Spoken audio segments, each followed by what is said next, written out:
ယနေ့ခေတ်မှာ angiogram ပြုလုပ်ပြီးနောက်မှာမကြာခဏကြုံတွေ့ရနိုင်တဲ့စကားလုံးတစ်ခုကသွေးကြောပိတ်ဆို့မှုတွေမှာတန်ဖြူတက်ခြင်းဖြစ်ပါတယ်။ဒါကို coronary calcification လို့လည်းခေါ်ကြပါတယ်။ဒါဟာအထူးသဖြင့်ရေရှည်စီးကျိုရှိနေတဲ့လူနာတွေမှာမကြာခဏတွေ့ရတဲ့အရာတစ်ခုပါ။အနည်းငယ်နှစ်အနောက်ပိုင်းထိ coronary calcification ရှိတဲ့လူနာတွေကို coronary angioplasty လုပ်ရမှာအားနည်းချက်အဖြစ်သတ်မှတ်ကြပါတယ်။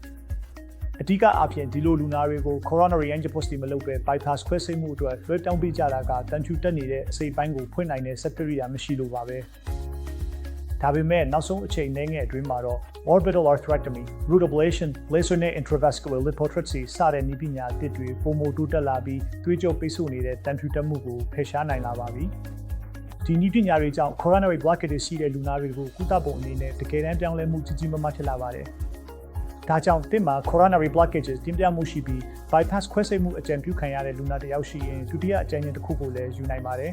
။ကျွန်ုပ်တို့ကဒီလို angioplasty နဲ့ stent တက်ခြင်းနည်းလမ်းတွေနဲ့ကုသမှုတစ်ခုကိုပေးနိုင်ပါတယ်။ angioplasty နဲ့ stent တက်ခြင်းနဲ့ပတ်သက်တဲ့အကြီးဆုံးအကျိုးကျေးဇူးကတော့လူနာတွေကလက်ကနေအနှဲငယ်ပေါက်ဖောက်ပြီးလှုပ်ဆောင်တဲ့အရေးကြီးမဟုတ်တဲ့ခွဲစိတ်မှုနောက်ပိုင်း18နာရီအတွင်းပြန်လည်ထွက်ခွာနိုင်တဲ့အလင်းအမြန်ပြန်လည်သက်သာမှုဖြစ်ပါတယ်။ဒါကြောင့် coronary calcification ကိုတော့ယနေ့ခေတ်မှာ angioplasty နဲ့ stent တက်ခြင်းအတွက်အရေးကြီးတဲ့အနည်းအဖြစ်တရားထည့်သွင်းစဉ်းစားတော့မနေကြတော့ပါဘူး။